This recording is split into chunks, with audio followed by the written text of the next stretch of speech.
This is the Protea simulation of our circuit. We have implemented this Protea simulator circuit for our project. Here you can see so many sliding switches. This sliding switch, during the sliding switch, we can start our clock, and the output of our clock has been shown on LEDs.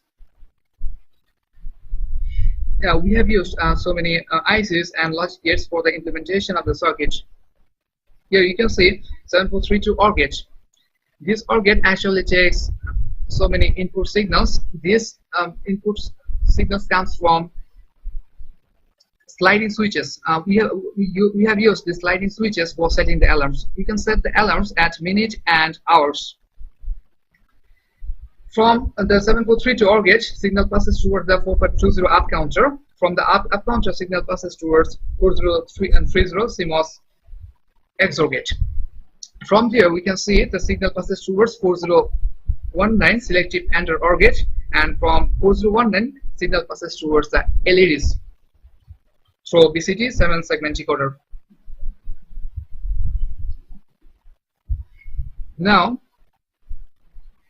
we have preset alarm at minute 1.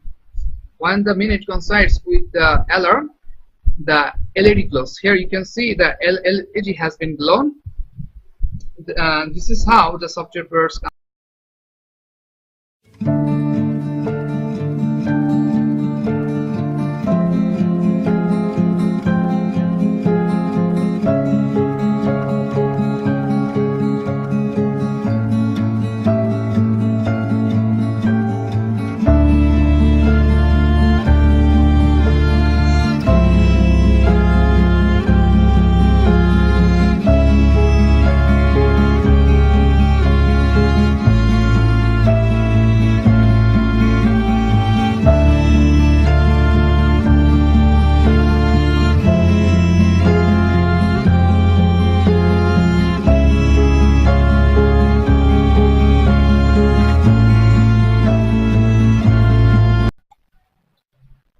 So here we are implementing the project on the hardware board. So we see the breadboards, and on it the chips are placed and wires are already connected on that boards.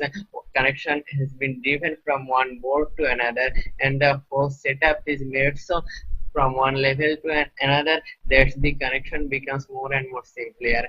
Here we easily can see the chips, the switches, and registers parallel with these switches, and more registers here, and more chips and breadboards. Let's see what happens. Here there are two more chips, and there is the alarm signaling LED, there is the power battery, and there is the last breadboard. We move on to the switches. Now the switches can be used to implement the alarms, which are for the indicators of hours and minutes.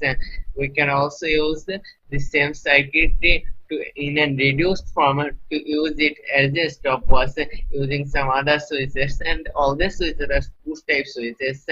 It means when we press the button, the circuit activates, and when we lift it over, then the previous circuit is activated once more. Let's see. The overview of the circuit is here. So come back with the circuit. We see the glowing LEDs, that means the clock is running here. And now we move to the breadboards, and now we are moving to the clock in a very few short moments. And here is the clock. It shows 12:25 and 37 seconds. We again move on to the all over the breadboards, and over, and come to the front again, and we are pointing to the LED. We have an alarm preset at 12:30. Let's see what happens. It's 12:30 and the LED glows. That means the alarm works for the circuit. The alarm glows for 1 minute and automatically shuts down when it's 12:31. Let's see for the 12:31. We're waiting, still waiting, the LED is glowing, all going okay. It's nice. The clock is working nicely. And it's now 12:31 and the LED is off.